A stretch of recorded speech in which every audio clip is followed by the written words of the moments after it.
up on this Thursday edition of Newsline at Noon, President Obama pledges to punish the Syrian government for last week's chemical attack on civilians, but makes clear the U.S. won't be dragged into another war in the Middle East. To rein in soaring housing rental costs in Korea, the government introduces tax breaks and cheaper mortgage loans for home buyers and increases the supply of rental homes. Plus, citing a UN draft report, Panama says the North Korean ship carrying undeclared Cuban arms through the Panama Canal last month violated UN sanctions.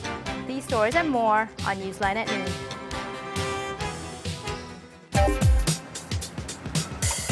Where's the best place for bibimbap? Les Jeux Olympiques d'hiver se dérouleront-ils à Pyeongchang? هل أنتم حقاً سابع أكبر مصدر في العالم؟ この歌手は誰ですか？你好，最近哪部电视剧的人气最旺？ Korea is attracting interest from around the world. The more you know, the more you want to know. Dynamic Korea.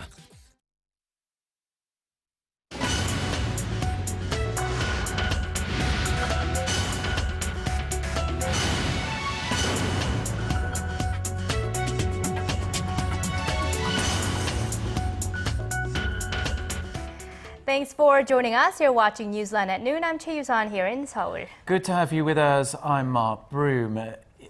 We start with the latest on Syria. In an interview aired on a US TV network Wednesday, US President Barack Obama concluded the Syrian government used chemical weapons against civilians. With the backing of NATO and not the UN Security Council, Washington is preparing to carry out tailored strikes to deter future use of chemical weapons in Syria. Our Connie Lee has more. In an interview with U.S. network PBS on Wednesday, President Barack Obama said Washington has concluded that the Syrian government is responsible for the recent chemical attacks that killed hundreds of civilians near Damascus. Well, what's happened has been heartbreaking. President Obama said no decision has been made yet, but he was urging a limited military strike against Syria to deter future use of chemical weapons. There is a prospect, a possibility in which chemical weapons that can have devastating effects could be directed at us. And we want to make sure that that does not happen. The president's comments come after Western nations failed to convince Russia at a UN meeting to support a resolution for military action against Syria. In the UK, though, Prime Minister David Cameron's leadership was challenged on Wednesday as he was forced to delay his plans for imminent military strike. The opposition Labour Party said it wanted more scrutiny over its decision of such magnitude. As expected, however, the key Western military alliance, NATO, gave its backing for intervention, with NATO Secretary General saying President Assad needs to be held accountable for his actions. Earlier on Wednesday, UN Secretary General Ban Ki-moon appealed for world powers to hold off on any military action, at least until chemical inspectors in Syria have finished their work. Connie Lee, Arirang News. The North Korean cargo seized last month in the Panama Canal for carrying undeclared Cuban arms is found to have undoubtedly violated a number of UN sanctions on Pyongyang. Our Han Da-eun has the latest. The Panamanian government on Wednesday announced that the military hardware found aboard the North Korean freighter Cheongcheon-gang clearly breached the United Nations wide-ranging arms embargo, citing a draft report compiled by UN experts. A team of 6 UN Security Council experts conducted a 2-week inspection on the seized weapons upon the request of Panama.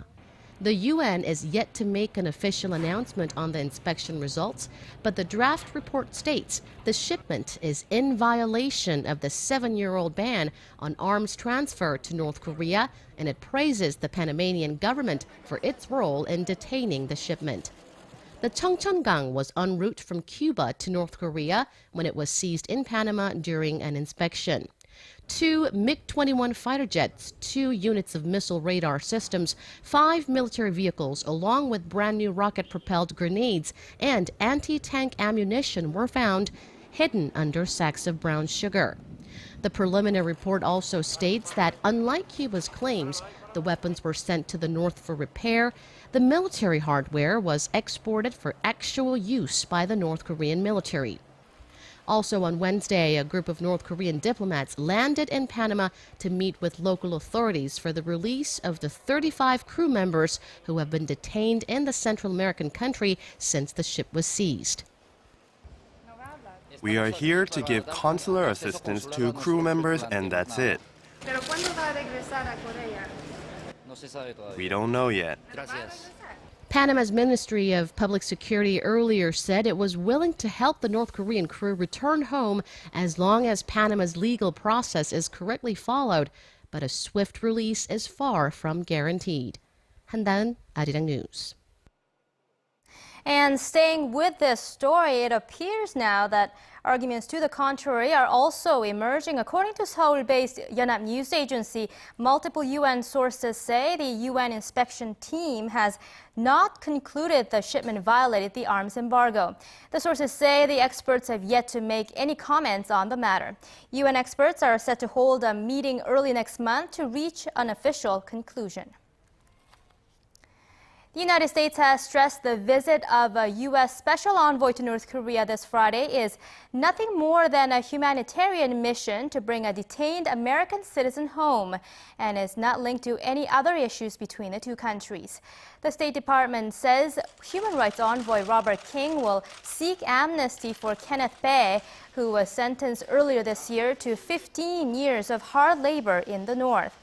Bae is accused of having tried to topple the regime. Washington is pushing for Bae, who is believed to be very ill, to be released so he can be flown home for much-needed medical attention. The department added that King's visit has no connection to international efforts to reopen the six-party talks aimed at denuclearizing North Korea. The two Koreas' newly formed Joint Committee on the Management of the Kaesang Industrial Complex will reportedly hold its first meeting next Monday at the North Korean border town. The South Korean government had offered on Wednesday to convene the first meeting on this date as the two sides finalized their agreement on the details of the Joint Committee.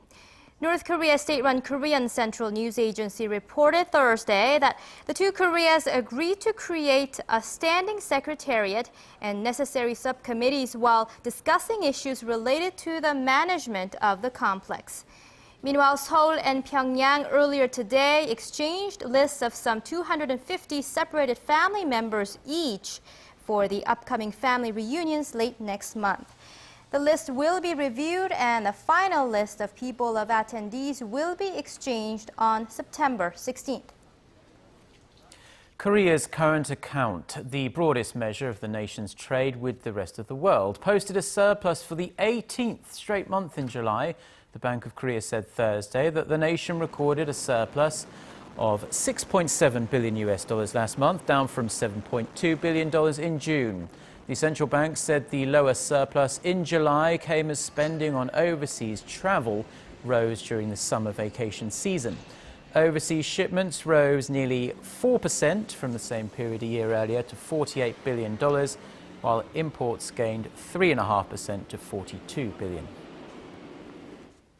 With the country reeling from the worst property market slowdown since 2004, the Korean government has announced a new set of measures designed to revitalize the housing market.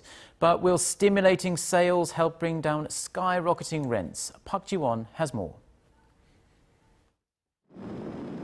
The government's new housing plan aims to encourage home buying and to stabilize monthly rent and jeonse prices, which have been soaring in recent years. Jeonse is the unique Korean housing system that requires renters to deposit a lump sum of money that's paid back when lease contracts expire. Jeonse prices have skyrocketed recently to well over 2/3 the value of homes. In an attempt to address the instability in the housing market, Korea's Ministry of Strategy and Finance, together with the Financial Services Commission and the Ministry of Land, Infrastructure and Transport, have come up with the joint measures. The recent hikes in jeonsei prices are attributed to depressed housing sales and structural changes in the Korean housing market from jeonsei to monthly rent. Responding to the current problems, the government aims to stabilize rent and jeonsei prices through a set of comprehensive financial measures. The government will do its best to protect the nation's lower-income earners. According to the plan, the government will first reduce the home acquisition tax to 1% of the price of homes that are valued at less than $530,000 and to 3% of the price of homes that are valued at $800,000 or more. Potential home buyers in the lower income bracket will be able to secure mortgages at a cheaper rate in the 1% interest range. Given that current inflation rate stands in the 3% range, this is actually negative interest for home buyers. The government will also work towards supplying about 23,000 public rental housing units during the latter half of this year and offer more tax benefits for monthly renters to lessen the financial burden on people switching from jeonsei to monthly rent systems. The measures come 9 days after President Park Geun-hye asked related ministries to come up with ways to stabilize the nation's housing market. Park Ji-won, Arirang News. For your fill of Korean and international news. Join Choi You-sun and Mark Broom every weekday at lunchtime. Newsline at Noon. Plenary session this Wednesday and vote on the government restructuring bills.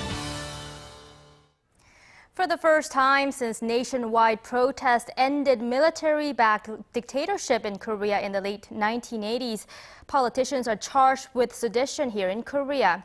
The National Intelligence Service has placed a travel ban on a total of 14 people, including lawmaker Lee Seok-gi of the United Progressive Party, on charges of conspiring a rebellion and violating the national security law. Our Yu-Rian reports. It's the first time a sitting member of parliament is under investigation for sedition in Korea. Lawmaker Lee Seok-gi of the ultra-left Unified Progressive Party and 13 other left-leaning figures are accused of setting up a secret organization to overthrow the South Korean legal systems. The National Intelligence Service has placed a travel ban on the 14 people. Already, 3 officials of Lee's party have been arrested on sedition charges. The spy agency says it has secured audio files of the secret organization, conspiring to arm itself with weapons and to stage sabotage attacks on crucial communications facilities. The group was also accused of planning to block major railways to delay movements of people and supplies in the event of a war with North Korea. Representative Lee Seok-gi, who is at the center of the conspiracy, on Thursday denied the charges. He said in a meeting of party leaders that the spy agency, which has been criticized for meddling in last year's presidential election, fabricated the case as part of political repression against left-leaning politicians. Yu-Rian, Arirang News. The world's nuclear watchdog is demanding Japan stop sending confusing messages about the nuclear crisis at its Fukushima plant and explain what is happening there in detail. The International Atomic Energy Agency wants to know why the recently revealed tank leak of 300 tons of highly radioactive water warranted a level 3 on the International Nuclear Event Scale, when no other incident has justified a rating since the March 2011 meltdown. Rubber stamping its decision Wednesday, Japan's nuclear agency said it had no clue how much contaminated water had leaked, how radioactive it was, or where it went. It added it may revise its decision based on information it receives from the plant's operator, TEPCO. The initial disaster was rated the highest level 7 on the international scale, the same as the 1986 Chernobyl disaster. Do you worry about the safety of fish and other seafood on your dinner table these days? The radiation leaks at the Fukushima have sparked a public food scare here in Korea, with many consumers wondering whether it's safe to eat fish from Japan or anywhere at all. Our Song Ji-sun reports. It's an early morning at this large fisheries wholesale market in Seoul. It should be bustling with retailers and consumers, but far fewer transactions are being made as people are refraining from buying fish over concerns about radiation. Consumer concerns about the safety of Japanese fish imports are growing here in Korea, with more and more people steering clear of seafood from Japan. Consumers ask first whether the product is from Japan. They become extremely sensitive, so they won't purchase anything, even the smallest fish, if it's from Japan. Our sales have dropped by 80 to 90%. Seoul's Fisheries Corporation conducts radiation screenings every day, and the results come out normal all the time. But consumers seem to be rejecting all Japanese products. According to data from Korea's large supermarket chains, sales of pollock and mackerel, which were found to contain traces of cesium in some Japanese imports, dropped by 60 and 29% respectively in August from the same month a year ago. In an attempt to ease public concerns about the issue, the government has boosted the number of inspections on seafood imports from once to twice a week. But this simple step is not enough to put people's minds at ease, with many fearing that with hundreds of tons of highly radioactive water pouring into the ocean, it is bound to circulate around the world. Contaminated fishes are not here in yet, but the problem is going to be starting probably from next month, for example, because now the plants are beginning to leak those highly contaminated water.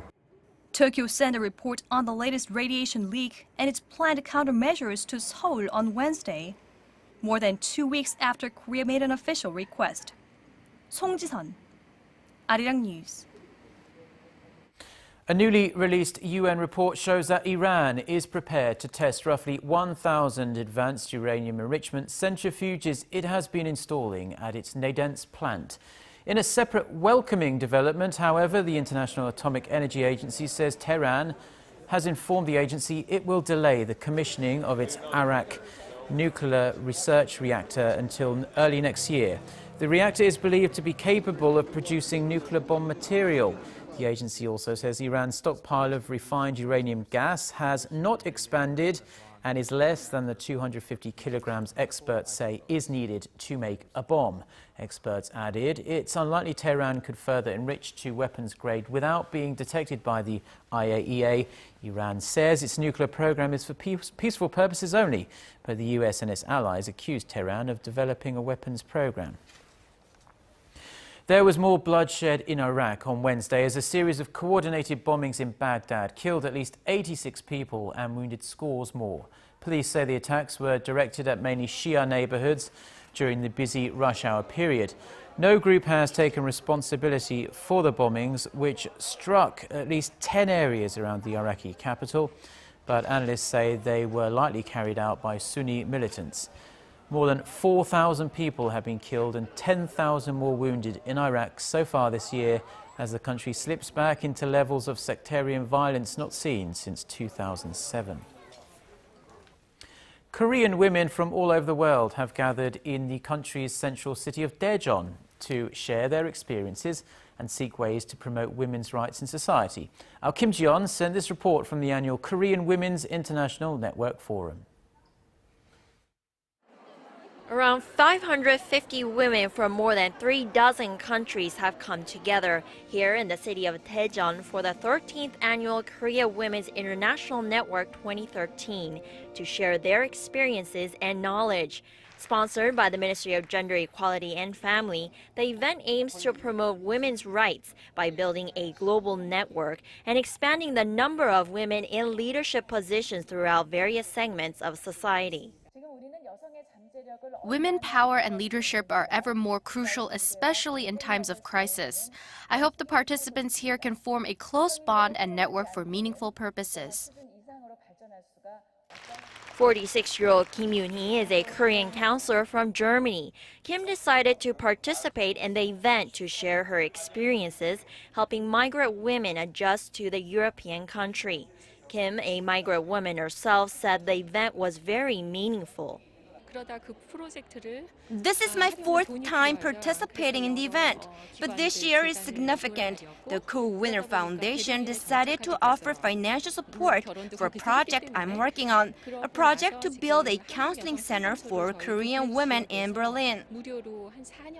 This year, there was a special session about comfort women, or the sexual enslavement of Korean women by the Japanese military during World War II.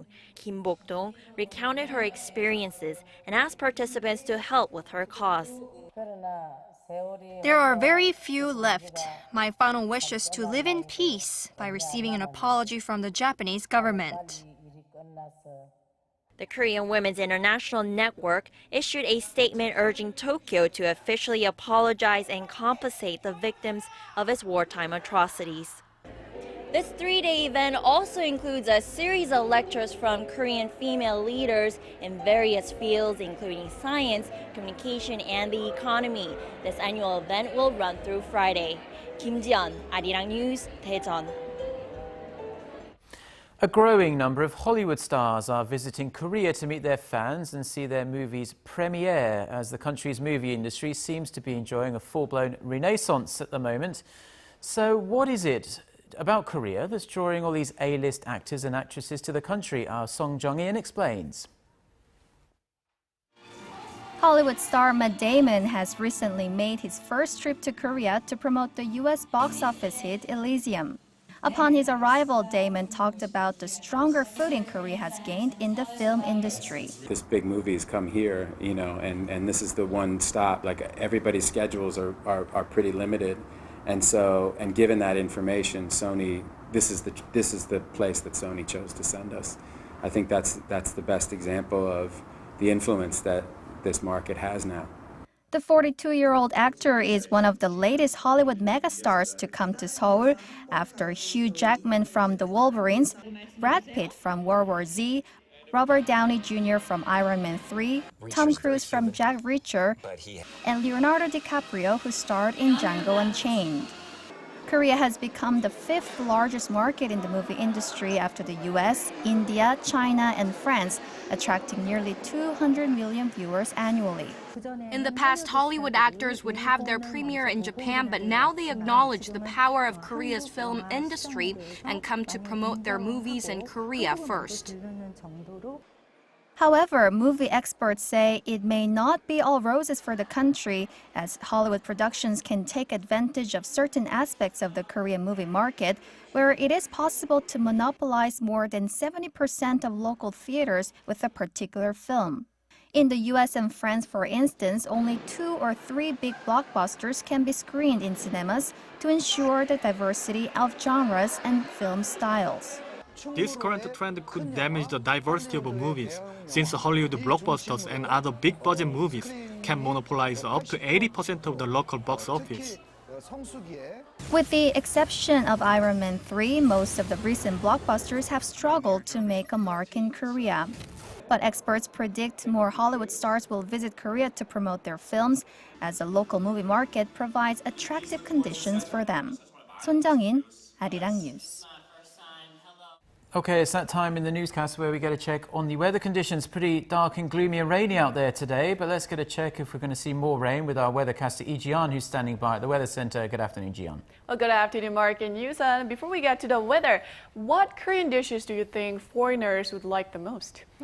Well, I'm a foreigner. I'm from the UK, and well, I have to say my favorite Korean dishes are probably bulgogi, samgyeopsal, and bibimbap. Well, you know, every Korean's favorite, I'm sure. Well, on a rainy day like this today, reminds me of Korean-style pancakes called buchimge, which I understand are also enjoyed by many foreigners. Oh yeah, just talking about it makes my mouth watery. Anyways, one of the reasons why Koreans in love with buchimge on a rainy day is because the sound of frying buchimge on an oily pan is similar to the sound of raindrops pattering. And today should be a perfect day to have some of them. It's raining and things have gotten much cooler compared to yesterday, as afternoon highs will be hovering in the mid to upper 20s. But the highest temperatures in the country for today will be 33. Well, that's for Jeju, where there are no showers are expected for today. Well, right now, thick rain clouds are gradually moving down south, so it's dropping rain showers to Seoul and surrounding areas, but it could turn into heavier rainfall along with thunder and lightning, so make sure to keep your umbrellas handy until the evening hours. And southern provinces will start to see rain showers in the afternoon. So how much rain to expect? Well, we should be seeing up to 30 to 80 millimeters nationwide. That's 1 to 3 inches and 120 millimeters for some parts of the Jeolla region today. Now, most of the rain will let up by the evening hours here in the central area, whereas it will continue to rain down south through this afternoon to tomorrow morning. But once all the rain goes away, temperatures will stay in the upper 20s for most of the regions. So hopefully we could feel fall in the air even in the afternoon hours. With that, let's take a look at today's readings. Now, Seoul will reach to 26 degrees Celsius, that's 79 degrees in Fahrenheit, and Gwangju and Busan will hike up to 30. Now let's see how other readings are looking. It looks like another summer-like weather is on tap for Jeju, and Dokdo and Mount Kungang will reach to 28. Well, that's all I have for you today. Hope you have a great rest of the day, and back to Mark and Yusan in the studio. Thank you very much, as always, Jian, for your weather report there, and those are the stories we're following at this hour. Thank you for joining us on this Thursday here in Seoul, and we'll be back at the same time tomorrow at noon.